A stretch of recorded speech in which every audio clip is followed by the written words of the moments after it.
आज के वीडियो में हम स्टार्ट करने जा रहे हैं बिजनेस साइकिल्स का चैप्टर। तो चलो बॉस, ये एक छोटा चैप्टर है जो कि हम जल्दी खत्म करने वाले हैं। फटाफट से आज हम इसको निपटाएंगे हमारे चाणक्य नीति के लेक्चर में। जितने बच्चे भी जून 2024 का अटेम्प्ट देने वाले हैं, ये सब कुछ उनके लिए सबसे अच्छे लेक्चर साबित होने वाले हैं। जैसा भी लगता है आपको कमेंट सेक्शन में लिखकर बताना है कि यार मेरे को ये और इंप्रूवमेंट चाहिए या ये भी मुझे मिल जाता तो बहुत बढ़िया होता।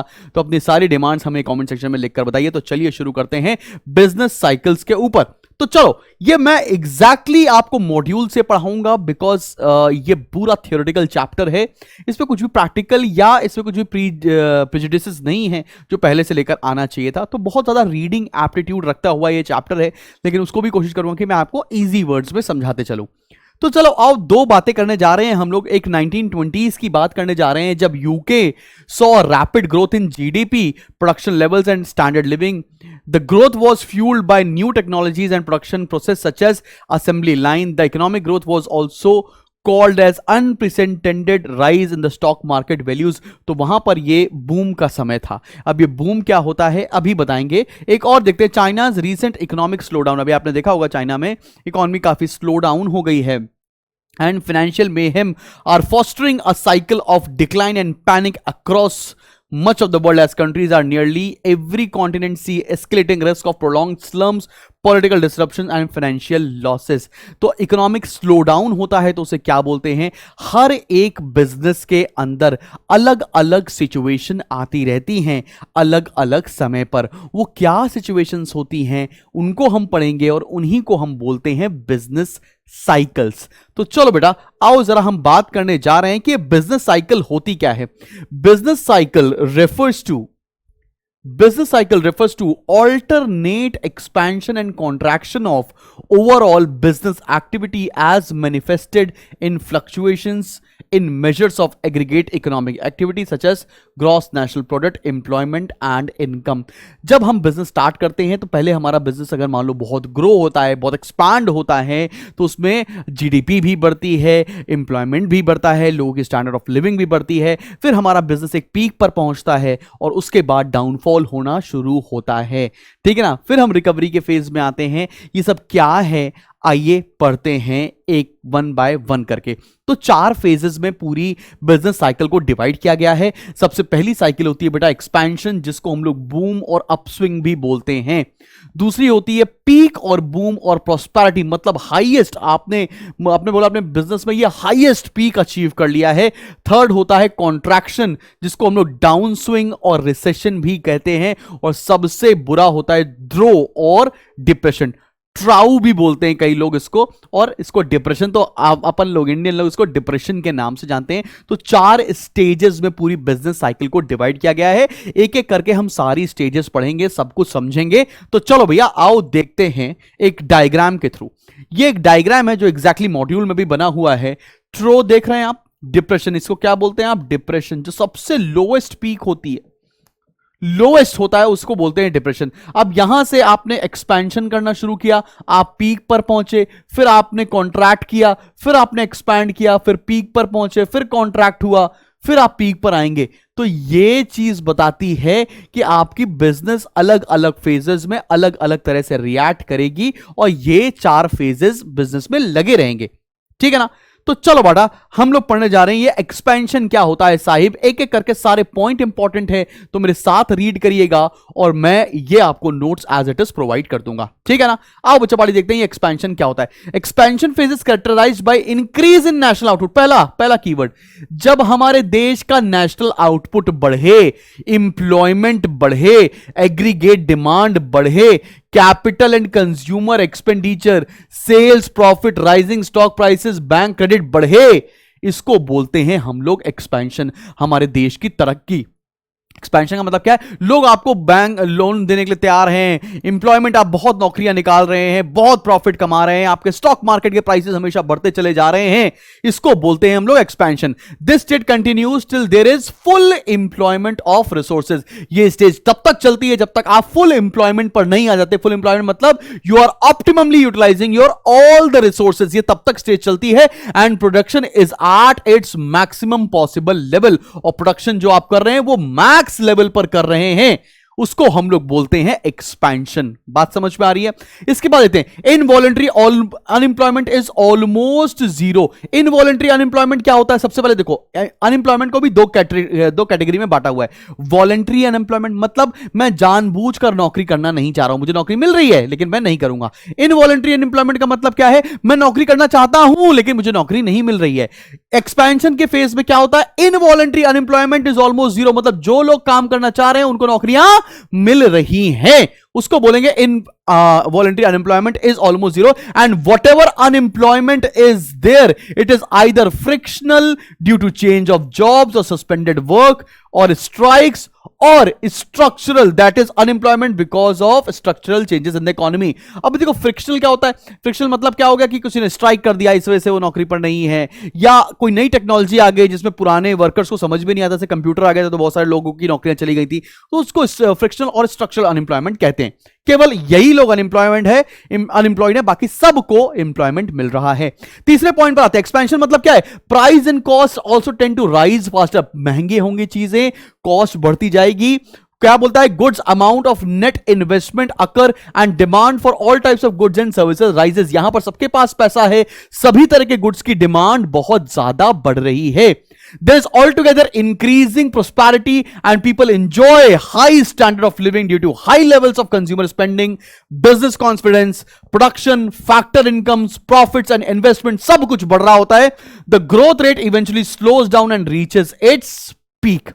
मतलब आपने बिजनेस करना स्टार्ट किया मेरे जान, आपने बिजनेस स्टार्ट करना शुरू किया, धीरे धीरे धीरे धीरे धीरे धीरे आप एक्सपैंड करते चले गए, एक्सपैंड करते चले गए, एक्सपैंड करते चले गए, एंड इवेंचुअली आप अपनी पीक पर पहुंच गए।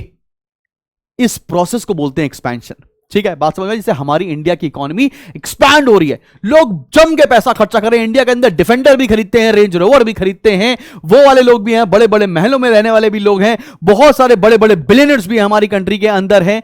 तो हमारी कंट्री में हर एक चीज की डिमांड हो रही है। हमारे देश के अंदर 10 रुपए में भी लोगों का पेट भर जाता है, 100 रुपए में भी लोगों का पेट भर जाता है, और 1000 में भी पेट नहीं भरता है। तो हमारे वहां हर तरह का सेगमेंट ऑफ लोग हैं और मैक्सिमम लोगों को रोजगार मिल रहा है।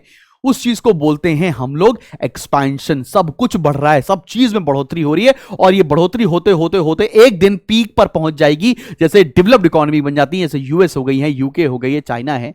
बात समझ पा रही है आप सभी लोगों को? एक्सपेंशन क्या होता है और एक्सपेंशन में क्या क्या हो रहा है ये भी क्लियर है। चले भैया अगली स्टेज पर बढ़े। अगली स्टेज है हमारी पीक, हाईएस्ट, बूम, सबसे ऊपर पहुंच गए। अब पीक का मतलब क्या है? आओ जरा देखते हैं। Peak refers to the top और the highest point of business cycle. इससे ऊपर और कुछ नहीं। आप एलोन मस्क बन चुके हैं यार, आप टाटा बन चुके हैं, आप मुकेश अंबानी बन चुके हैं, अडानी बन चुके हैं, ये वो बात है। मतलब अपने बिजनेस की आप पीक पर हैं, उसको बोलते हैं हम लोग हाईएस्ट पॉइंट। ठीक है ना, बात समझ में आ रही है? The latter stages of expansion inputs are difficult to find as they are short of their demand and therefore input prices increase. अब धीरे धीरे क्या हो जाएगा? अब आपकी और डिमांड बढ़ नहीं सकती, जिसकी वजह से आपका कॉस्ट ऑफ प्रोडक्शन वो बढ़ता चला जाता है और आपका डाउनफॉल धीरे धीरे शुरू हो जाएगा। Output prices also rise rapidly leading to increase cost of living and greater strain on fixed income earners. अब धीरे धीरे स्टैंडर्ड ऑफ लिविंग बढ़ गया है, तो जो फिक्स पैसा कमाते हैं उनके लिए सरवाइव करना मुश्किल हो जाता है। Consumers begin to review their consumption expenditure on housing, durable goods etcetera. और फिर थोड़ा जो कस्टमर होता है जिसकी फिक्स इनकम है, वो थोड़ा सा स्केप्टिकल हो जाता है। वो सोचता है कि बॉस अब मुझे रिव्यू करना पड़ेगा, मुझे किस तरह का सामान कंज्यूम करना है, किस तरह के ड्यूरेबल गुड्स चाहिए, मुझे जरूरत भी है कि नहीं जरूरत है। इस तरह की चीजों पर डिसीजंस लेने लगते हैं, जिसकी वजह से जो सडन पीक ऑफ डिमांड थी वो कम होना शुरू हो जाती है। आगे बढ़ते, actual demand stagnates. This is the end of expansion and it occurs when economic growth has reached a point where there is stabilized for a short time and then move in the reverse direction। मतलब ये peak point पर पहुंच चुके हैं और अब downfall होना start होगा। क्लियर कि नहीं क्लियर? अब बात करते हैं हम लोग कॉन्ट्रैक्शन की। भाई मैंने आपको बताया यहां से बढ़े एक्सपेंशन पीक पहुंचे, अब यहां से फॉल हो रहे हैं। जो ये फॉल का फेज है ये कॉन्ट्रैक्शन का फेज होता है। अब ये कॉन्ट्रैक्शन होता क्या है, आइए बच्चा देखते हैं। कॉन्ट्रैक्शन मतलब क्या है ये देखते हैं, आओ जरा देखते हैं। The economy can not continue to grow endlessly.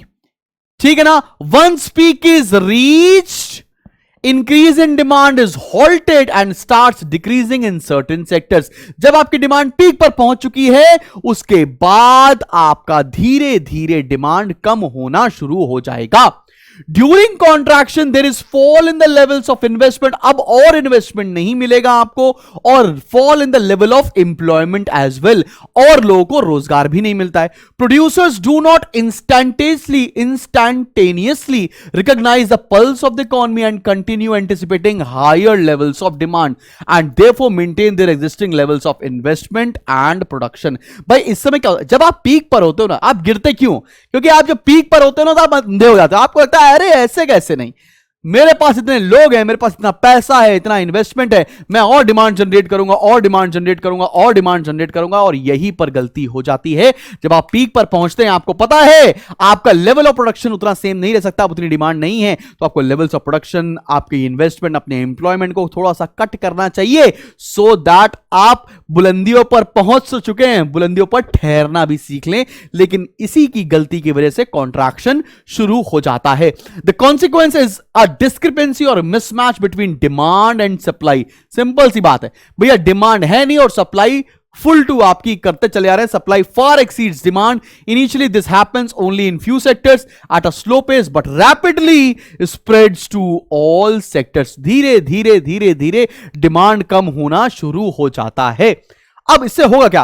Producers being aware of the fact that they have indulged in excessive investment and over production responded by holding back future investment plans, cancellation and stoppage of orders for equipments and types of inputs during including labour. अब जैसे जैसे भैया लोगों को पता चलता जाएगा कि यार डिमांड नहीं आ रही है, अब क्या करें हम लोग, वो धीरे धीरे अपने ऑर्डर्स को होल्ड करने लगेंगे, अपने और लेबर्स को होल्ड करने लगेंगे। भैया अब हम और नौकरी नहीं निकालनी है, जो हमने ऑर्डर्स पहले प्लेस कर रखे थे और एक्सपेंशन के, वो सब हम लोग बंद कर देंगे। जिससे क्या होगा? This in turn generates a chain of reactions in input markets and producers of capital goods and raw materials in response by cancelling and curtailing their orders. This is the turning point and the beginning of recession. अब क्या हुआ? जब लोग अपने order cancel कर रहे हैं, तो हर एक आदमी दूसरे से कनेक्टेड है। आपने कोविड के समय देख लिया होगा। तो मतलब क्या हुआ? अगर मैंने मशीनरी का ऑर्डर प्लेस नहीं किया, मैंने मशीनरी नहीं मंगाई, तो मशीनरी वाले का नुकसान हुआ, मशीनरी के पीछे रॉ मटेरियल्स वाले का नुकसान हुआ, रॉ मटेरियल्स के पीछे कोई और फैक्टर होगा, उसका नुकसान होता चला जाएगा। तो ये चेन रिएक्शन है, और चेन रिएक्शन में हम एक दूसरे से कनेक्टेड हैं, जिसकी वजह से शुरुआत होती है अब रिसेशन की। सबसे पहले हमने एक्सपैंड किया, हम पीक पर पहुंचे, हमारी इकोनॉमी कॉन्ट्रैक्ट होने लगी, मतलब एक्सेस सप्लाई होने लगा, डिमांड कम होने लगा, और अब हम लोग पहुंच चुके हैं रिसेशन की तरफ। अब रिसेशन क्या होता है, आओ जरा देखते हैं रिसेशन क्या होता है बच्चा पाड़ी। आओ जरा देखते हैं। आई होप ये क्लियर होगा। हाँ भैया बिल्कुल क्लियर है। Decrease in input demand pulls input prices down, incomes of wages and interest earners gradually decline resulting in the decreased demand of goods and services। क्या होगा? जब डिमांड कम हो जाएगी तो जो इनपुट के प्राइसेस हैं, जो आपको कॉस्ट ऑफ प्रोडक्शन है, वो भी कम होने लगेगा। जब कॉस्ट ऑफ प्रोडक्शन कम होने लगेगा, सामान सस्ते होने लगेंगे। लेकिन सामान सस्ते भी हो रहे हैं, लेकिन खरीदने वाला कोई नहीं। फिर क्या लिखा? Producers lower their prices in order to dispose of their inventories. भैया सामान सस्ते कर दिया, क्योंकि जो आपका इन्वेंट्री पड़ा हुआ, जो स्टॉक है गोडाउन में, उसको खाली कर दो पैसा। उससे क्या होता है? With reduced consumers spending aggregate demand falls. भैया अब आदमी पैसा ही नहीं खर्चा कर रहा है, जिसकी वजह से डिमांड फॉल हो रही है। डिमांड जब फॉल होगी, this discrepancy between demand and supply widen further, this process gather speed and recessions become severe. जैसे हम देखते हैं इस समय वेस्ट में रिसेशन आया हुआ है, आईटी सेक्टर के अंदर बुरा वाला, ठीक है ना। तो क्या हो रहा है कि धीरे धीरे धीरे चीजें सस्ती भी हो रही हैं, लेकिन तो भी लोग खरीदना नहीं चाहते हैं, बिकॉज इतना कॉशियस हो गए। फिर क्या है? Investment start declining and production and employment declining results in further decline in incomes demand and consumption. अब जब लोग कुछ खरीद ही नहीं रहे हैं, इससे और एम्प्लॉयमेंट कम होगा, और नौकरियां जाएंगी, और ले ऑफ्स होंगे, और ले ऑफ्स होंगे तो और सैलरी कम होगी, और सैलरी कम होगी तो और डिमांड कम होगी। बात समझ में आ रही है आप सभी लोगों को? Bank credit strings and as borrowings for investment declines, investors confidence is at its lowest. लोग इन्वेस्ट करना नहीं चाहते, बैंक पैसा इन्वेस्ट करना नहीं चाहेगा, तो इकोनॉमी का स्लो डाउन होना तय है. बात समझ में आ रही सभी लोगों को? एक्सपेंशन पढ़ा, पीक पढ़ा, कॉन्ट्रैक्शन पढ़ लिया, और ये था रिसेशन की सारी बातें. आते हैं डिप्रेशन के ऊपर.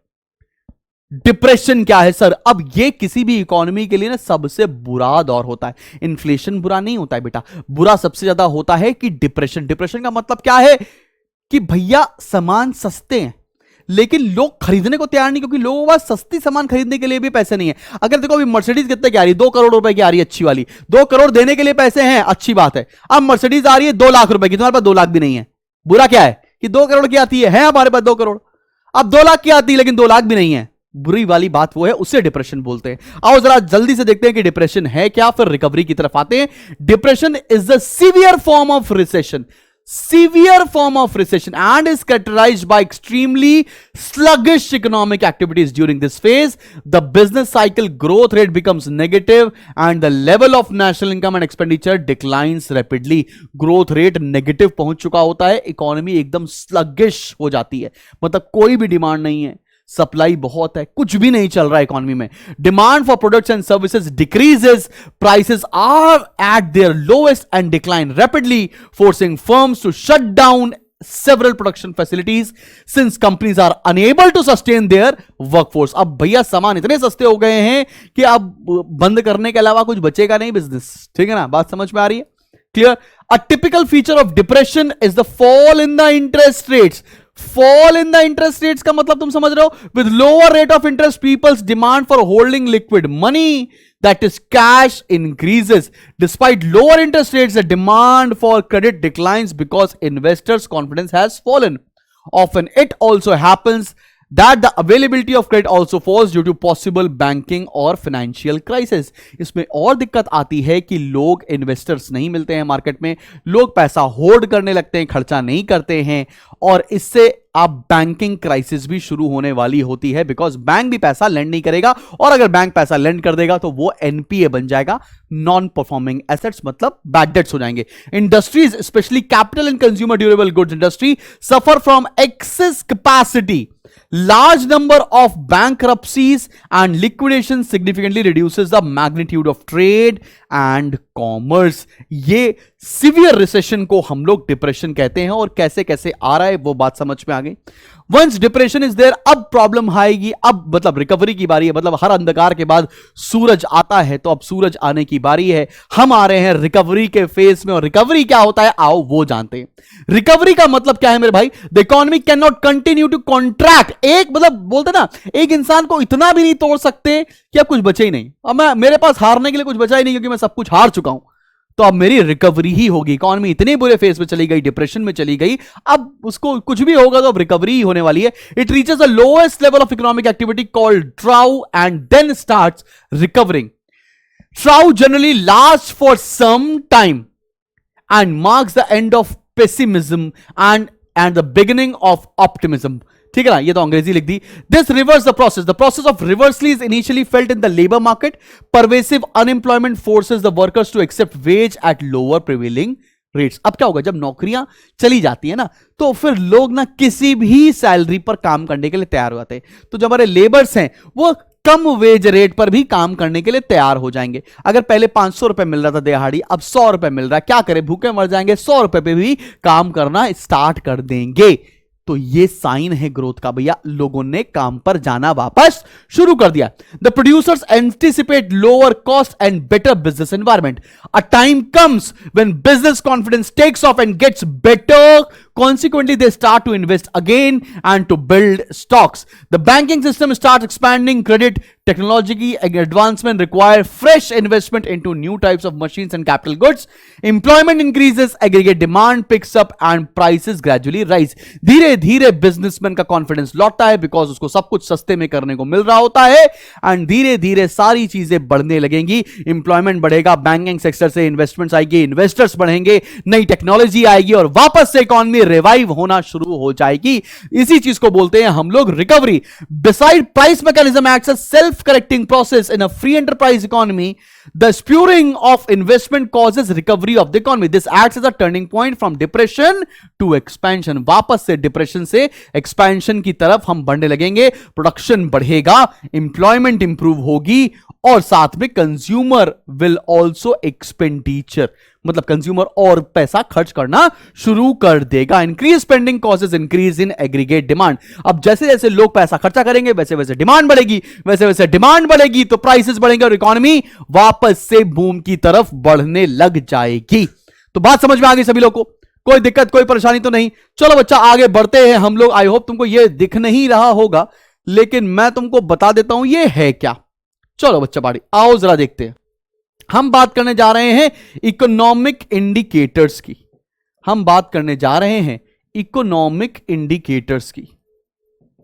इकोनॉमिक इंडिकेटर्स की। अब इकोनॉमिक इंडिकेटर्स होते क्या क्या हैं? सबसे पहला होता है लीडिंग इंडिकेटर। Leading indicator. दूसरा होता है लैगिंग इंडिकेटर। एक तो होता है लीडिंग इंडिकेटर, दूसरा है लैगिंग इंडिकेटर और तीसरा कोइंसिडेंट इंडिकेटर। Coincident indicator. तीन तरह के इंडिकेटर्स के बारे में हमको पढ़ना है। अब लीडिंग इंडिकेटर का एग्जांपल अगर मैं बताऊं, change in stock price. Change in stock price मतलब शेयर प्राइस अगर बढ़ने लगे तो आप समझ लेना लीडिंग इंडिकेटर है। और अगर मैं बोलूं अनएम्प्लॉयमेंट आ जाए, कॉर्पोरेट प्रॉफिट आ जाए, lower labour cost per unit of output कम हो जाए, अनएम्प्लॉयमेंट शुरू हो जाए अगर, तो वो होता है लैगिंग इंडिकेटर। और अगर मैं बताऊं जीडीपी, इन्फ्लेशन, इंडस्ट्रियल प्रोडक्शन होने लगे तो वो सब होता है कोइंसिडेंट। आइए हम इनको डिटेल में पढ़ते हैं तो और अच्छे से समझ में आएगा। चलो बच्चा पार्टी हम लोग बात करने जा रहे हैं ये लीडिंग इंडिकेटर्स क्या होते हैं। चले चले चले शुरू करें बेटा, आओ बेटा शुरू करते हैं। ये लीडिंग इंडिकेटर क्या है, लीडिंग इंडिकेटर को बोलते क्या है और इसका मतलब क्या है? चलो मैंने बोला था ना ये थोड़ा थ्योरी टॉपिक है, लेकिन पढ़ना तो है ही ना मेरी जान, क्या कर सकते हैं। इसलिए मैंने आपको बुलेट पॉइंट्स में सब कुछ लिख लिख कर दे दिया है, आपको हेल्प हो जाएगी। A leading indicator is measurable economic factor that changes before the economy starts to follow a particular pattern और trend. In other words, those variables that change before the real output changes are called leading indicators. मतलब आप बात समझ रहे हो कि जैसे future में किसी फ्यूचर प्रिडिक्ट करना वो इंडिकेटर कहलाता है। इंडिकेटर मतलब I am indicating towards something, अभी वो चीज हुई नहीं है। जैसे मैं बोलूं 2 दिन बाद सबके अकाउंट में 15-15 लाख रुपए आ जाएंगे, 20-20 लाख आ जाएंगे, 25-25 लाख रुपए आ जाएंगे मान लेते हैं, तो मुझे कुछ बात पता होगी तभी आ जाएंगे, तो मैं ये इंडिकेट कर रहा हूं। वैसे लीडिंग इंडिकेटर क्या होते थे? जो बताने वाले थे कि इकोनॉमी में पीक आने वाला है, इकोनॉमी में आप सबसे हाईएस्ट पोजीशन पर पहुंचने वाले हो, उसको बोलते थे लीडिंग इंडिकेटर। बात समझ में आ रही है? Leading indicators offers often change prior to large economic adjustments. For example, changes in stock price, profit margins and profit indices such as housing interest rates prices are generally seen as precursors of upturns और downturns। बात समझ में आ रही है? अगर किसी का देख रहे हैं बहुत ज्यादा स्टॉक प्राइस बढ़ रहा है, ये आदमी बहुत प्रॉफिट कमा रहा है, मतलब ये पीक पर पहुंचने वाला है, अब इसके बाद इसका डाउनफॉल शुरू होगा। तो लीडिंग इंडिकेटर समझ में आ रहा है तुम्हें क्या हो रहा है? किसी की पीक को पहले से ही बता देना वो लीडिंग इंडिकेटर्स का काम है। आगे बढ़ते हैं, लैगिंग इंडिकेटर्स क्या होते हैं? अब हमें देखना है अगला, ये लैगिंग क्या है? Lagging indicators reflect the economies historical performance, the historical performance and changes in these indicators are observable only after an economic trend or pattern that has already occurred. In other words, variables that change after the real output changes are called lagging indicators. बात समझ में आ रही है? Leading indicators चीज होने से पहले बताता है, लैगिंग इंडिकेटर्स इवेंट होने के बाद चीजें बताता है। बात समझ में आ रही है कि नहीं आ रही है? If leading indicators signal the onset of business cycles, lagging indicators confirm these trends. Lagging indicators consist of measures that change after an economy has entered a period of fluctuation. बात समझ में आया? Some examples are of lagging indicators are unemployment. अब unemployment हो गई, तब तुम बता रहे हो कि भैया कॉन्ट्रैक्ट हो रही है तुम्हारी economy, corporate profits, labour cost per unit कम हो गए, इंटरेस्ट रेट्स कम हो रहे हैं. अब तुम बता रहे हो कि भैया आपकी इकोनॉमी श्रिंक हो रही है, कॉन्ट्रैक्ट हो रही है. लीडिंग पहले से बता देता है, लैगिंग कंफर्म कर देता है कि आप इस फेज में आ चुके हो. बात समझ में आ रही है? अगले इंडिकेटर की बात आते हैं, वो है कोइंसिडेंट इंडिकेटर. अब ये कोइंसिडेंट इंडिकेटर क्या होता है? Coincident economic indicator, also called concurrent indicators, coincide or occur simultaneously with the business cycle movements. Since they coincide fairly closely with the changes in the cycle of economic activity, they describe the current state of business cycle. Currently कौन सी cycle चल रही है? In other words, these indicators give information about the rate of change of expansion or contraction of an economy more or less at the same time it happens. अभी coincident क्या बताए? किस rate से economy fall हो रही, किस rate से economy बढ़ रही है, यह बताता है रियल टाइम पर कोइंसिडेंट इंडिकेटर. भाई लीडिंग इंडिकेटर क्या बताता है? कि आपकी इकोनॉमी इस फेज में आने वाली है. लैगिंग इंडिकेटर क्या बताता है? कि आपकी इकोनॉमी इस फेज में आ चुकी है. कोइंसिडेंट इंडिकेटर क्या बताता है? कि आपकी इकोनॉमी इस रेट से गिर रही है, इस रेट से बढ़ रही है. बात समझ में आ रही है कि नहीं आ रही है? A few examples of coincident indicators are GDP, industrial production, inflation, personal income, real sales. मतलब जीडीपी बढ़ रहा है, जीडीपी गिर रहा है, आपका इन्फ्लेशन इतना है, बाकी सारी चीजें. आपको बात समझ में आ रही है? तो कोइंसिडेंट इंडिकेटर आपका रेट बताता है, किस रेट से बढ़ रहा है, किस रेट से कम हो रहा है. लीडिंग इंडिकेटर बताता है कि आप किस स्टेट में आने वाले हो, और लैगिंग इंडिकेटर बताता है आप किस स्टेट में एक्चुअली आ चुके हो. बात समझ में आ रही है बच्चा बाड़ी? चलो अब हम बात करते हैं आपसे कुछ ऑफ द टॉपिक बात पर. हमारे बुक में दे रखा है, तो हमने लगा कि ये हमको डिस्कस करना चाहिए. ये क्या है, आओ जरा देखते हैं. हम बढ़ने जा रहे हैं एग्जाम्पल्स ऑफ बिजनेस साइकिल्स के ऊपर. कुछ बिजनेस साइकिल्स के बड़े बड़े एग्जाम्पल्स हमारी किताब में दे रखे, एक एक करके हम लोग चलिए सब कुछ पढ़ते हैं. अब 1930 में हुआ क्या, उसके बारे में एक केस पढ़ते हैं. बाकी आपको दो केसेस और भी आपकी किताब में दे रखे हैं मॉड्यूल में, वो आप एक बार रीड कर लीजिएगा so that you have an idea कि डिप्रेशन कब आया था हमारी पूरे वर्ल्ड इकोनॉमी के अंदर. तो ग्रेट डिप्रेशन 1930s में आया. 1930s में ये शुरू हुआ फ्रॉम 1929 टू बिटवीन 1932, और इसमें world economy fell down by 15%. अब ये फॉल हुआ, और इस समय बहुत लोगों की नौकरियां गई, बहुत लोगों को पास खाना नहीं था खाने के लिए. प्रॉब्लम ऐसे राइज होती, अलग अलग लोगों की अलग अलग ओपिनियन थी. कीन्स बोलते थे, जो कि यूके के इकोनॉमिस्ट थे, वो ये बोल रहे थे कि यार लोगों ने खर्चा करना कम कर दिया, एक्सपेंडिचर करना कम कर दिया, इसकी वजह से ऐसी दिक्कत आई. कुछ अगर यूएस के इकोनॉमिस्ट ये बोलते थे कि लोगों के पास मनी सप्लाई नहीं है, लोग पैसा होल्ड कर रहे हैं. तो ये इकोनॉमी में डिप्रेशन, जिसको हम लोग द ग्रेट डिप्रेशन भी जानते हैं 1930s का, ये तब आया था. फिर ये सही कब हुआ? जब लोगों ने खर्चा करना शुरू किया, लोगों की डिमांड बढ़ी, वर्ल्ड वॉर आ गया, इकोनॉमी ने खर्चा, मतलब कंट्रीज ने खर्चा करना खूब शुरू कर दिया, तो धीरे धीरे इकोनॉमी ग्रेट डिप्रेशन से नॉर्मल की तरफ बढ़ गई है. चलो आगे बात करते हैं हम लोग फीचर्स ऑफ बिजनेस साइकिल्स के ऊपर. ये हमारा मुद्दे का टॉपिक है जिसपे हम आते हैं, थोड़ा भटकते कम है.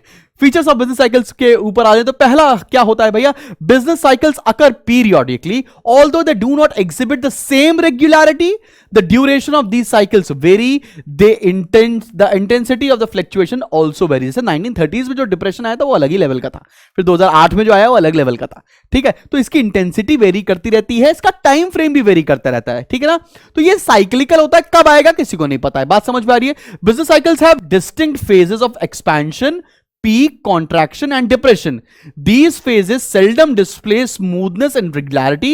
The length of each phase is also not definite. भाई आप कितने दिन तक एक्सपेंशन के फेज में रहेंगे, कितने दिन आप पीक को होल्ड करेंगे, कितने दिन पे आप रिकवरी में आएंगे, डिप्रेशन में आएंगे, किसी को नहीं पता होता है. Business cycles generally originate in a free market economy.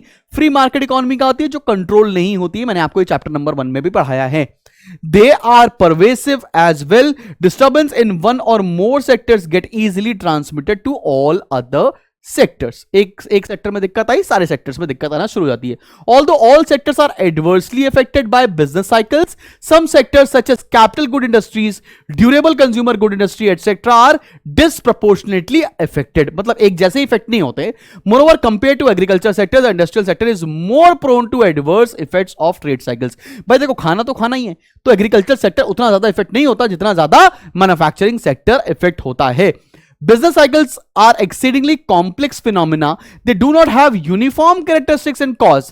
They are caused by varying factors. Therefore, it is difficult to make an accurate prediction of the trade cycles before their occurrence. Problem क्या हो रहा है? Earthquake और trade cycle पता नहीं चलती कब आएंगे, इसलिए उनको कंट्रोल करना मुश्किल है।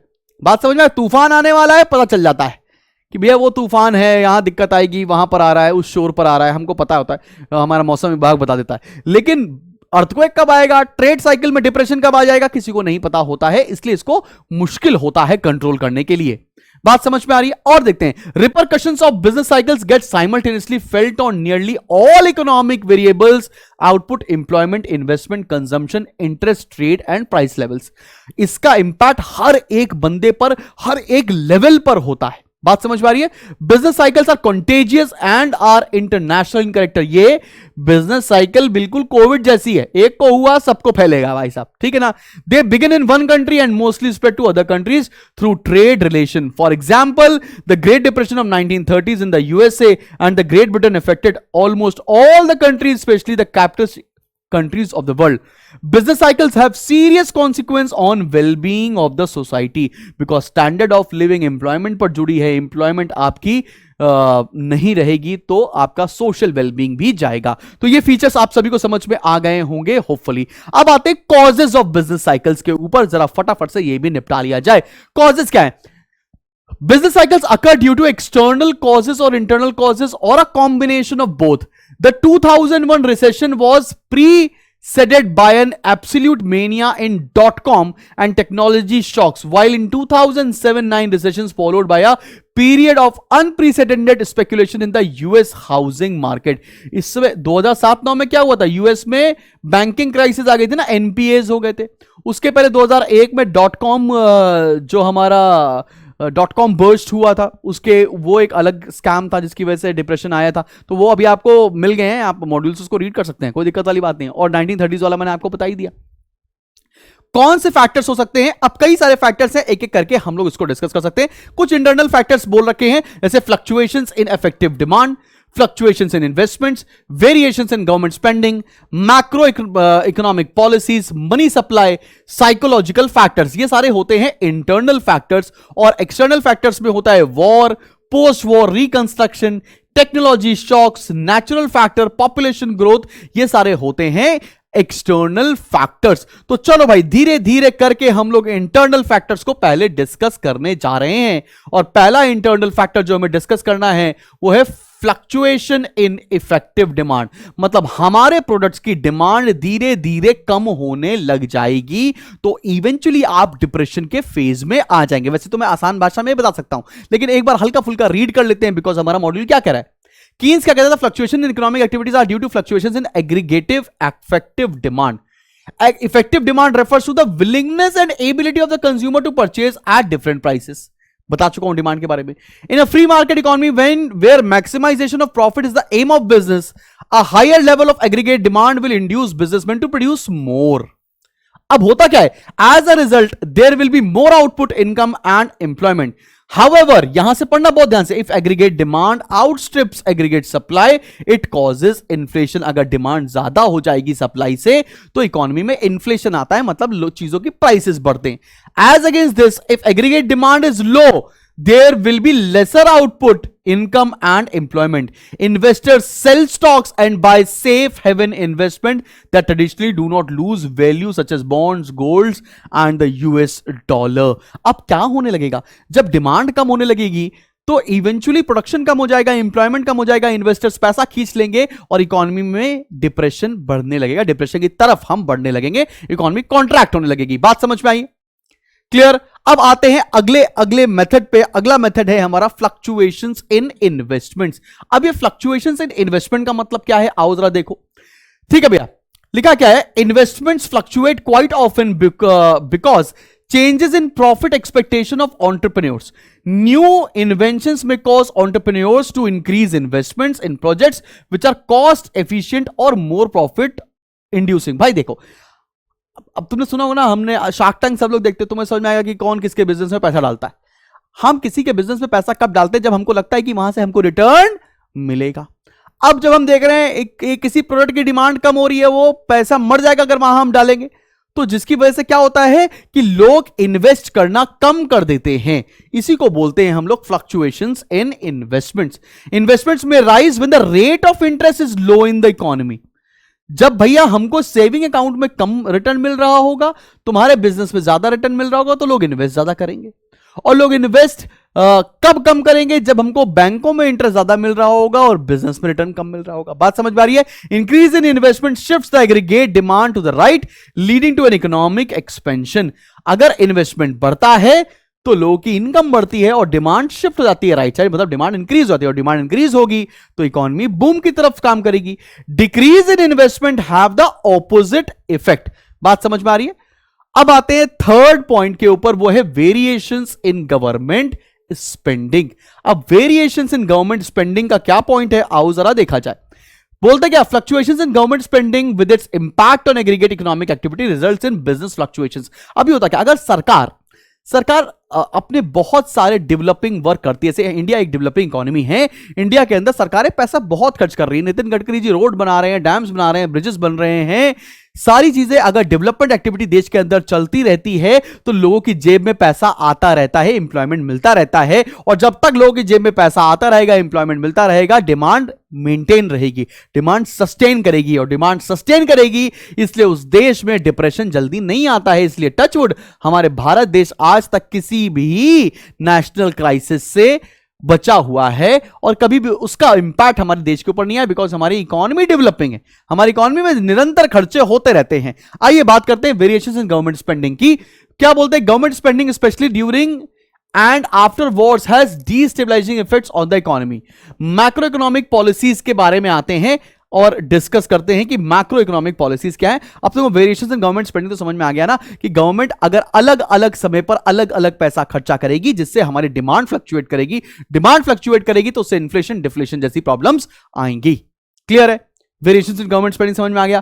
अब आते हैं मैक्रो इकोनॉमिक पॉलिसीज के ऊपर. ये मैक्रो इकोनॉमिक पॉलिसीज क्या होती हैं साहिब, जरा देख लेते हैं. मैक्रो इकोनॉमिक पॉलिसीज के अंदर दो पॉलिसीज होती है, मॉनेटरी पॉलिसीज और फिस्कल पॉलिसीज. बैंकिंग चैप्टर का ये कंटेंट है. मॉनेटरी पॉलिसी हमारा आरबीआई डिसाइड करता है और फिस्कल पॉलिसीज हमारी गवर्नमेंट ऑफ इंडिया डिसाइड करती है, क्योंकि हम फिस्कल पॉलिसी में पढ़ेंगे भी. तो आओ जरा देखते हैं क्या बोला.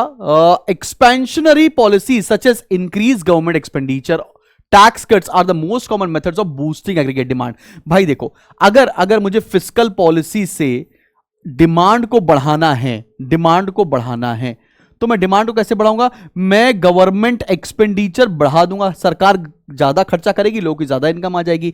मैं टैक्स को कम कर दूंगा, कम टैक्स कटेगा, लोगों के पास ज्यादा पैसा होगा, वो ज्यादा पैसा खर्चा करेंगे. बात समझ में आ रही है क्या क्या चीजें हो रही हैं? क्लियर है? बात समझ में आया? This results in boom. Similarly softening of interest rates often motivated by political motives leading to inflationary effects and the decline in employment rates. अभी अगर हमको रेट ऑफ इंटरेस्ट सस्ता हो गया, हमको सस्ते दर पे लोन मिलने लगेगा तो लोग लोन लेंगे तो खर्चेंगे बहुत और इकोनॉमी सही हो जाएगी. ठीक है, ये तो फिस्कल पॉलिसी मेजर्स है. मॉनेटरी पॉलिसी मेजर्स में मतलब क्या हो गया? सीआरआर, एसएलआर, इन सब का इफेक्ट. भैया अगर हमने देख रहे हैं कि हमारी इकोनॉमी डिप्रेशन में जा रही है तो बैंक रेट को कम कर दो. बैंक रेट को कम कर दोगे लोन सस्ता हो जाएगा. सिमिलरली सीआरआर को कम कर दोगे तो कम सिक्योरिटी रखनी पड़ेगी बैंकों को आरबीआई के पास, तो वो ज्यादा लोन दे पाएंगे. लाइकवाइज मॉनेटरी पॉलिसी और फिस्कल पॉलिसी हमारी मैक्रो इकोनॉमिक पॉलिसीज होती हैं जो कि इफेक्ट करती हैं डायरेक्टली इन्फ्लेशन और डिफ्लेशन को. बात समझ में आ रही है? आते हैं मनी सप्लाई के ऊपर. मनी सप्लाई का मतलब क्या है? पैसे छापो, पैसा मिलना चाहिए. मनी सप्लाई मतलब कितना पैसा इकोनॉमी में हम डाल रहे हैं. According to Hawtrey trade cycle is purely monetary phenomena. Unplanned changes in supply of money में causes business fluctuations in the economy. An increase in the supply of money causes expansion in aggregate demand. जब money supply ज्यादा होगा, aggregate जमा ज्यादा होगा और इससे inflation जैसी प्रॉब्लम आएगी। However excessive interest, increase of credit and money also set of inflation in the economy, जिससे इन्फ्लेशन आने लगेगा। Capital is easily available and therefore consumers and business alike can borrow at low rates. This stimulates more demand and creating various virtuous circle of prosperity. On the other hand, decrease in the money supply may reverse the process of initiate recession in the economy. अगर excessive money supply है तो inflation आएगा, और अगर money supply जरूरत से ज्यादा कम है तो economy deflation जैसी situation में आ जाएगी। सब बच्चों को समझ में आ रहा है? चलो बढ़े हैं अगले, और लास्ट इंटरनल फैक्टर है हमारा साइकोलॉजिकल फैक्टर। साइकोलॉजिकल फैक्टर का मतलब क्या होता है? लोग एक्सेसिव डर जाते हैं या लोग एक्सेसिव खर्च करने लगते हैं, ठीक है ना, वो साइकोलॉजिकल फैक्टर। आइए जरा देखते हैं। According to Pigou, modern business activities are based on anticipations of business community and affected by waves of optimism and pessimism. Business fluctuations are the outcome of these psychological states of business. If entrepreneurs are optimistic about future conditions, they make investments and as a result expansion phase may begin. The opposite happens when entrepreneurs are pessimistic about future market conditions. Investors tend to restrict their investment with the reduced investment, और जिसकी वजह से deflation आता है। बात समझ में आ रही है? अगर एंटरप्रेन्योर्स का माइंडसेट एकदम क्लीन है, अरे भैया बिल्कुल पैसे छापेंगे अगले 5 साल में, गवर्नमेंट रिपीट हो रही है, ये हो रहा है, वो हो रहा है, भैया देश में तरक्की हो रही है, अगर एंटरप्रेन्योर्स पॉजिटिव है, ऑप्टिमिस्टिक है, तो हमारा देश तरक्की की तरफ जा रहा है, तो लोग क्या करने लगेंगे? लोग कहेंगे भैया बिल्कुल सही चल रहा है, इन्वेस्टमेंट डालो, क्योंकि एंटरप्रेन्योर बिजनेसमैन बहुत पॉजिटिव है। और ऑल दैट रहेगा बिजनेसमैन नेगेटिव है कि यार पता नहीं ग्रोथ होगी कि नहीं होगी, पता नहीं मेरा पैसा डूब तो नहीं जाएगा, मैं रिस्क लेने को तैयार ही नहीं हूं, तो उस केस में क्या हो जाएगा? इकोनॉमी डिफ्लेशन की तरफ जाएगी, इन्वेस्टर्स अपने पैसे खींच लेंगे, डिमांड कम हो जाएगी। क्लियर है? बात समझ में आ रही है? According to Schumpeter's innovation theory, trade cycle occurs as a result of innovations which take place in the system from time to time. The cobweb theory propounded by Nicholas Kaldor holds that business cycles are results from the fact that present prices substantially influence the production at some future date. The present fluctuations in prices may become responsible for fluctuations in output and employment at some subsequent period. मतलब आज का fluctuation future को decide करेगा, आज का price future को decide करेगा, ये बोला था कॉबवेब थ्योरी के हिसाब से। तो ये थोड़ा सा बात तुमको ध्यान रखनी पड़ेगी और बात समझ में आ जाएगी। आते हैं बढ़िया एक्सटर्नल फैक्टर्स के ऊपर, और एक्सटर्नल फैक्टर्स तो बहुत ज्यादा आसान है। पहला फैक्टर क्या है? पहला फैक्टर है वॉर, और दूसरा है पोस्ट वॉर रिकंस्ट्रक्शन। अब भाई वॉर्स का मतलब क्या है? अब आपने इतना ज्यादा पैसा अपने वेपन्स पर खर्चा कर दिया कि देश के लिए पैसा रहा ही नहीं। लिखा क्या है? During wars production of war goods like weapons and arms etcetera increases, the most of the resources of the country are diverted into production. This affects the production of other goods, capital और consumer. Fall in production causes fall in income, profit, employment. भैया अगर market में goods ही नहीं होंगे तो ना नौकरी होगी ना डिमांड होगी, जिसकी वजह से डिफ्लेशन या डिप्रेशन जैसी सिचुएशन आ जाएगी। पोस्ट वॉर रिकंस्ट्रक्शन में भी बहुत ज्यादा पैसा लगता है इकोनॉमी को वापस से सही करने में। अगेन इकोनॉमी और डिप्रेशन में चली जाती है। After the war the country begins to reconstruct itself, houses, roads, bridges etcetera built on the economic activity begins to pick up. All these activities push effective demand due to which output, employment, income go up. धीरे धीरे जब सरकारें खर्चा करना शुरू करेंगी, road सही करेंगे, ब्रिजेस सही करेंगे, इन्वेस्टमेंट करेंगी तो लोगों की इनकम बढ़ेगी तो डिमांड बढ़ेगी, और फिर से वापस से सिचुएशन सही होने लग जाएगी। बात समझ में आ रही है? आगे बात करते हैं नेचुरल फैक्टर्स की। नेचुरल फैक्टर्स क्या होते हैं? पॉपुलेशन ग्रोथ क्या होती है वो देखो। नेचुरल फैक्टर्स का मतलब होता है वेदर साइकिल्स, ठीक है, सच एज एग्रीकल्चर। भैया इतना अब कुछ साल ड्रॉट हो गया, ठीक है ना, पैदावार हुई ही नहीं चीजों की, ठीक है, या बहुत ज्यादा फ्लड्स आ गई जिसकी वजह से पूरा जो सप्लाई चेन है वो बिगड़ जाता है, जिसकी वजह से डिफ्लेशन या इन्फ्लेशन की सिचुएशन पे हम पहुंचते हैं। पॉपुलेशन ग्रोथ मतलब क्या है भैया? एकदम से इतने सारे लोग पैदा हो गए हैं कि उतना ज्यादा सप्लाई नहीं हो पा रहा है, जिसकी वजह से भी इकोनॉमी डिस्टर्ब हो जाती है। ये इजी पॉइंट है, इसलिए इसको बहुत ज्यादा रीड करने की जरूरत नहीं है। चलो बच्चा पार्टी, हम लोग बढ़ते हैं अपने लास्ट टॉपिक की तरफ, और लास्ट टॉपिक क्या कह रहा है आओ जरा देखते हैं। Relevance of business cycles in business decision making. आज हम जो डिसीजन लेने जा रहे हैं वो कैसे डिपेंडेंट है बिजनेस साइकिल के ऊपर, आइए वो बात करते हैं। Business cycle affects all aspects of economy. Understanding the business cycle is important for business of all types as they affect the demand of their product and in turn their profit, which ultimately determines whether the business is successful or not. Knowledge regarding business cycles and their inherent characteristics is important for a businessman to frame appropriate policies. भैया business cycle मतलब आज recession है, आज boom है, आज recovery है, ये हमें बताता है कि हम कैसी इन्वेस्टमेंट्स कर सकते हैं. ठीक है ना. For example the period of prosperity opens up new and superior opportunities for investment, employment and production, thereby promotes business. In contrast, a period of recession and depression reduces business opportunities and profits. A profit maximizing firm has to consider the nature of economic environment while making business decision. हमको अगर decision लेना है तो हम किस situation पे ले रहे हैं, किस बिजनेस साइकिल पर ले रहे हैं, ये बहुत जरूरी होगा. मुझे बाड़ी हम लोगों ने पढ़ लिया रेलेवेंस ऑफ बिजनेस साइकिल क्या होता है. अब हम लोग करने जा रहे हैं कुछ क्वेश्चंस, कुछ 30 क्वेश्चंस एमसीक्यूज के हम लोग सॉल्व करने जा रहे हैं. एक एक करके देखते हैं कि हम और आप उसको ठीक ठाक तरीके से सॉल्व कर पा रहे हैं या नहीं. तो चलो बच्चा बाड़ी आइए देखते हैं पहले क्वेश्चन की तरफ. The term business cycle refers to, पहला क्वेश्चन है बहुत आसान सा question. The term business cycle refers to, पहला पॉइंट पढ़ते हैं, the ups and downs in production of commodities. दूसरा पॉइंट क्या लिखा है, the fluctuating levels of economic activity over a period of time, the decline in activities over prolonged period of time, increasing unemployment rate at diminishing rate of savings. तो the business cycle refers to the fluctuating levels of economic activity over a period of time. तो इसका option B सही है. देखो ups and downs in production of commodities ही थोड़ा ना business cycle होती है. यहां बोलते हैं fluctuations of economic activity. Economic activity में जो फ्लक्चुएशन होता है उसको बिजनेस साइकिल बोलते हैं. उसका B is the correct answer.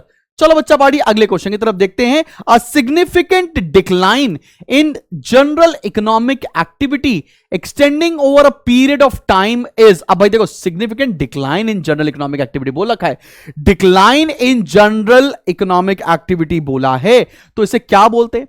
अब देखो आपने पढ़ा है ना, ये एक्सपेंशन, पीक, कॉन्ट्रैक्शन, फिर ऐसे रिकवरी होता है. बात समझ में आ रहा है. तो क्या हुआ यहां पर, अब यह बोल रहे हैं decline in general economic level. Decline को क्या बोलते हैं अपन लोग, कॉन्ट्रैक्शन फेज. इसे क्या बोलते हैं, contraction phase. So B is the correct answer. चलो बच्चा पढ़ते हैं. The trough of business cycle occurs when hits its lowest point. देखो ट्राउ को क्या बोलते हैं अपन लोग, डिप्रेशन बोलते हैं. ठीक है ना. तो क्या बोल रखा है, what hits the lowest, inflation is the economy is lowest, नहीं. The money supply is lowest, नहीं. Aggregate economic activity is lowest, yes. The unemployment rate is lowest, नहीं है. तो हाईएस्ट पे होता है. तो इसका आंसर होगा थर्ड, इकोनॉमिक एक्टिविटी पूरे देश के लोएस्ट पीक पर होती है, लोएस्ट पॉइंट पर होती है, उसको बोलते हैं हम लोग डिप्रेशन. बात समझ में आ रही है. आगे बढ़ते, the lowest point in the business cycle is referred to as. कितना घटिया क्वेश्चन है, अभी अभी पढ़े हो तुम लोग. तो इसे क्या बोलते हैं, इसे बोलते हैं डिप्रेशन या ट्राउ. कोई दिक्कत वाली बात तो नहीं है. आगे बढ़े, अगले क्वेश्चन पे आते हैं. Leading indicator in is. अब देखो लीडिंग इंडिकेटर के बारे में अभी बात की थी हम लोगों ने. ठीक है ना. लीडिंग इंडिकेटर आपको बताता है कि आप किस फेज में आने वाले हो.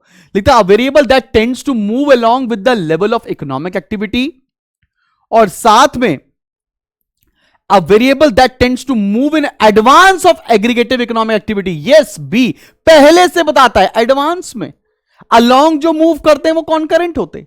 a variable that tends to move consequent on the level of aggregate, consequent कहां होता है भाई वो. ठीक है ना. बात समझ में आ रहा है, क्लियर है कि नहीं क्लियर. चलो पांचवा क्वेश्चन भी कर लिया. अब आ जाए सिक्स क्वेश्चन के ऊपर. छठा क्वेश्चन देखा जाए मेरे जान. सिक्स क्वेश्चन क्या कह रहा है, आओ जरा देखते हैं. सिक्स क्वेश्चन बोला variable that tends to move later than aggregate economic activity is called. Later, बाद में जो बताता है कि आप किस इकोनॉमी में आ चुके हो, वो क्या होता है, वो लैगिंग वेरिएबल होता है, लैगिंग इंडिकेटर होता है. लीडिंग पहले बताता है, लैगिंग बताता है आप आ चुके हैं. कॉन्करेंट मतलब इंक्रीज डिक्रीज बताता है, याद है ना आपको, थोड़ी देर पहले डिस्कस किए. Industries that are extremely sensitive, we are on the seventh question now. Industries that are extremely sensitive to the business cycles are durable goods and service sector, non-durable goods and service sector, capital goods and capital goods and durable goods sectors.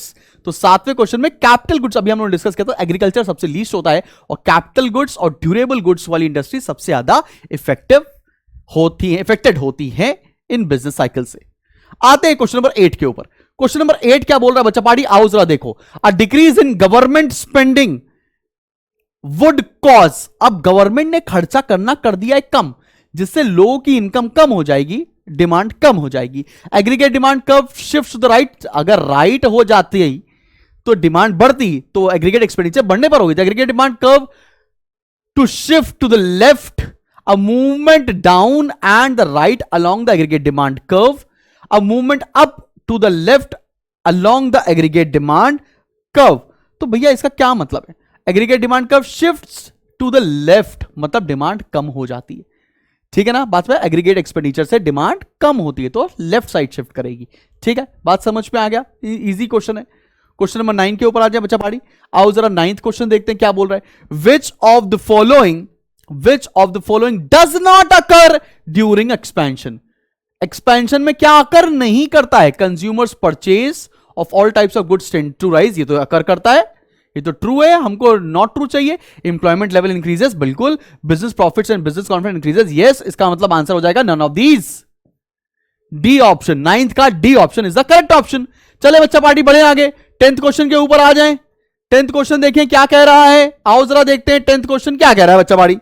10th question बोल रहा है which of the following best describes a typical business cycle, कौन business cycle को अच्छे से बता रहा है। Economic expansions are followed by economic contractions, बिल्कुल ठीक बात है, ये तो सच सच लग रहा है। आगे बढ़े, inflation is followed by rising income and employment, inflation is followed by rising income and employment, नहीं ये तो गलत बात है। इन्फ्लेशन है क्योंकि इनकम एम्प्लॉयमेंट है। Economic expansions are followed by economic growth and development, economic expansion are followed by economic growth, नहीं इकोनॉमिक एक्सपेंशन है इसीलिए इकोनॉमिक ग्रोथ है। Stagflation is followed by inflation economic growth, नहीं भैया, स्टैगफ्लेशन जो है वो कांस्टेंट और परसिस्टेंट इन्फ्लेशन होता है उसको बोलते हैं।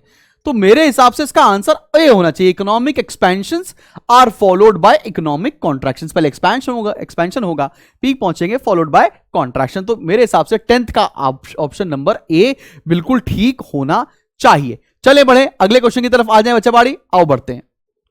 आओ बच्चा पार्टी देखते हैं अपना 11वां क्वेश्चन क्या कह रहा है। During recession the unemployment rate dash and output dash. अब भाई देखो रिसेशन चल रहा है तो इस सिचुएशन पर क्या होता है, इस सिचुएशन पर अनएम्प्लॉयमेंट रेट तो बढ़ेगा, राइज, और आउटपुट जो हो जाएगा वो फॉल। तो rise and fall is the पहला ऑप्शन, बिल्कुल आसान क्वेश्चन है, चिंटू कैंडी चैप्टर है, चिंटू कैंडी क्वेश्चन है। आओ भैया 12वां क्वेश्चन देखते हैं। The 4 phases of business cycle are, कौन कौन सा, expansion, peak, contraction and trough. Yes बिल्कुल ठीक है, ठीक है ना, यही तो फेज है, तो मतलब ए इसका सही हो गया, बाकी घटिया है, ठीक है ना, बात समझ में आ रही है। आगे बढ़ते हैं 13th क्वेश्चन के ऊपर आते हैं। Leading indicators, leading economic indicators क्या है, are used to forecast probable shifts in economic policies, yes बिल्कुल ठीक लग रहा है ये। Are generally used to forecast economic fluctuation, yes, policy नहीं फ्लक्चुएशन को मेजर करता है कि आने वाले समय में कौन सी फ्लक्चुएशंस आने वाले हैं, वो होते हैं लीडिंग इंडिकेटर्स। बात समझ में आ रही है, clear.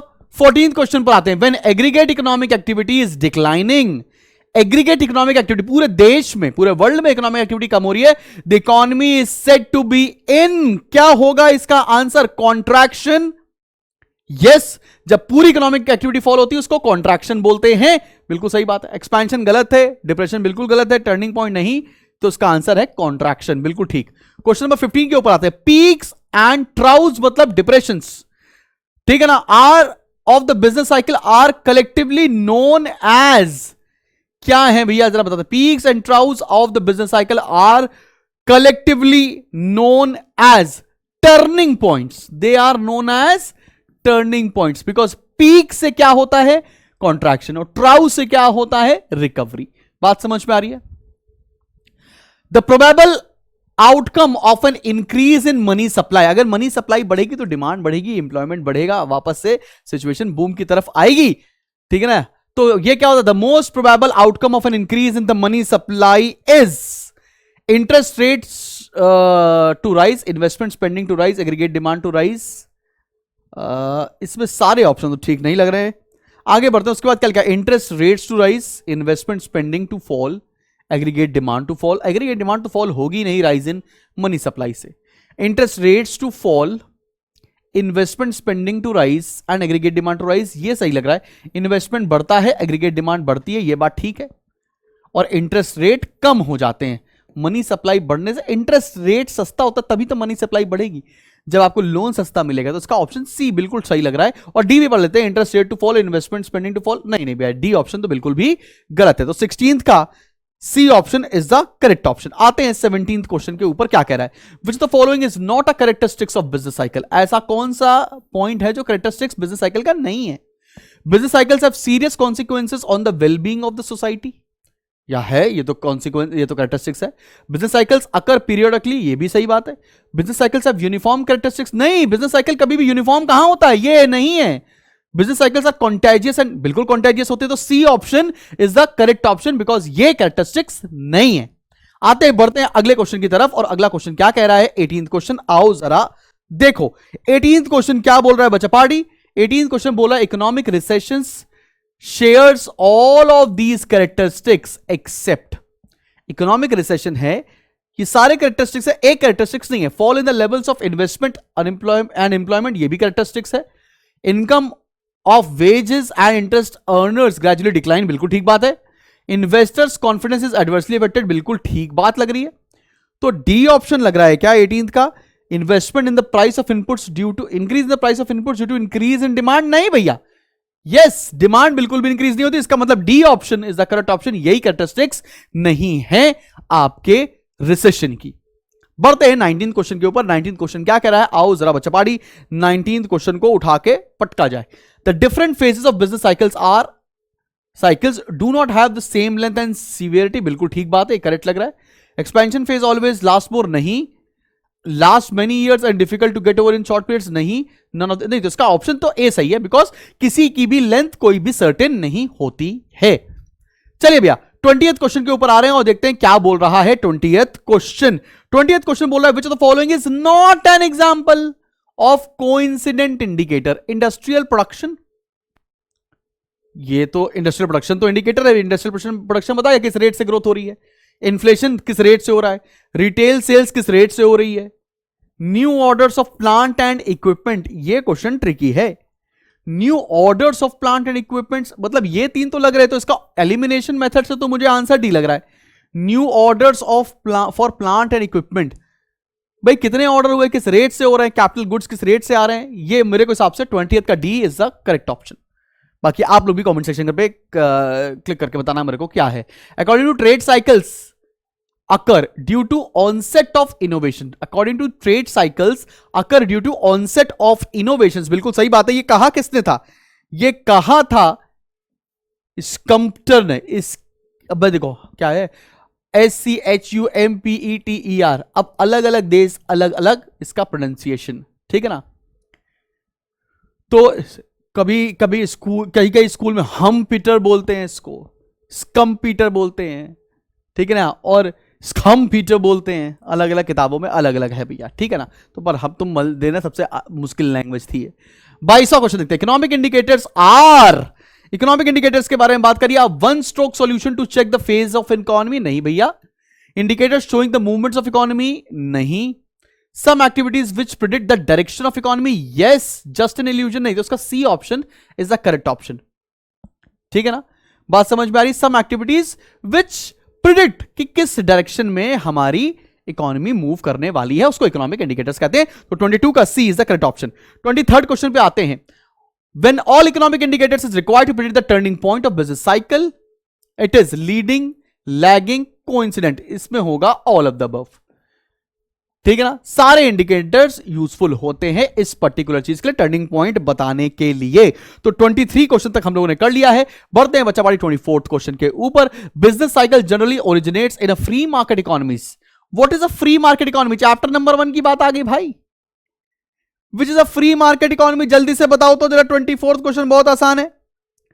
The economy where government is in position of major assets, नहीं, उसे फ्री कहां बोलते हैं? The economy where private firms control major assets, yes, तो B option is the correct option.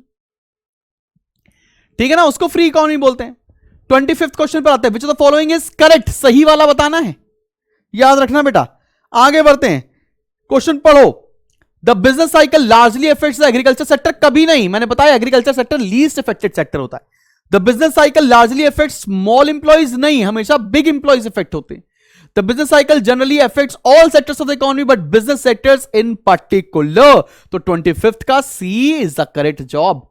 The business cycle affects the low wage workers, नहीं भैया, बात समझ में आ रही है, बिजनेस सेक्टर्स को सबसे ज्यादा ये इफेक्ट करता है, तो 25th का C is the correct option. 26 के क्वेश्चन पर आते हैं, कीन्स ने क्या बोला, fluctuations in economic activities are due to, इसका ऑप्शन क्या है? इसका ऑप्शन है fluctuations in aggregative effective demand, ये अभी सीधा सीधा थोड़ी देर पहले ही तो पढ़ा है, तो इसका ए इज द सही जवाब। बात समझ में आ रही है, अभी थोड़ी देर पहले पढ़े थे हम लोग, ये सीधा डायरेक्ट क्वेश्चन आ गया। 27 विच of the following is the cause of business cycle, fluctuations in aggregate demand, yes, fluctuations in investment, yes, fluctuations in government spending, yes, तो इसका ऑप्शन हो जाएगा 27 का D, all of the above. तो 27th question तक पहुंच चुकी है गाड़ी, बस 3 क्वेश्चन और उसके बाद आपका ये यूनिट भी खत्म होती है। 28th क्वेश्चन की तरफ आ रहे हैं, वो क्या कह रहा है, economics use changes in variety of activities to measure the business cycle and to predict where the economy is headed towards which are called indicators. Signals कुछ होता ही नहीं, बैरोमीटर है ही नहीं, क्लूज है नहीं, इकोनॉमी के लिए क्या होता है, इंडिकेटर्स। किधर इकोनॉमी बढ़ रही कौन बताएगा, इकोनॉमिक इंडिकेटर्स। 28 का B is the correct option. 29th question पे आते हैं, फटाफट से देखते हैं 29th क्या कह रहा है, if the growth rate of population is higher than the rate of economic growth, there will be dash in the economy, more savings, no effect on saving, lesser saving। भाई जब ज्यादा लोग खाने के लिए होंगे तो बचेगा कम ना भाई, तो lesser saving is the correct option। 30th question के बाद the cobweb theory was propounded by, अभी थोड़ी देर पहले हम लोगों ने पढ़ा है, ये कैसी बात कर रहे हो साहब, वो है निकोलस कैल्डोर। ठीक है ना, तो यहां तक हम लोगों ने सारा पोर्शन खत्म कर लिया है और हमारा आज बिजनेस साइकिल्स की भी यूनिट खत्म होती है। तो करना क्या है, यहां तक आपको पढ़ाई करनी है, 1 शॉट वीडियो है और मेरा नाम है शुभम जगदीश। मिलते हैं आपसे बहुत जल्दी एक नेक्स्ट वीडियो के साथ। Till then keep smiling and keep learning, wish you all the best.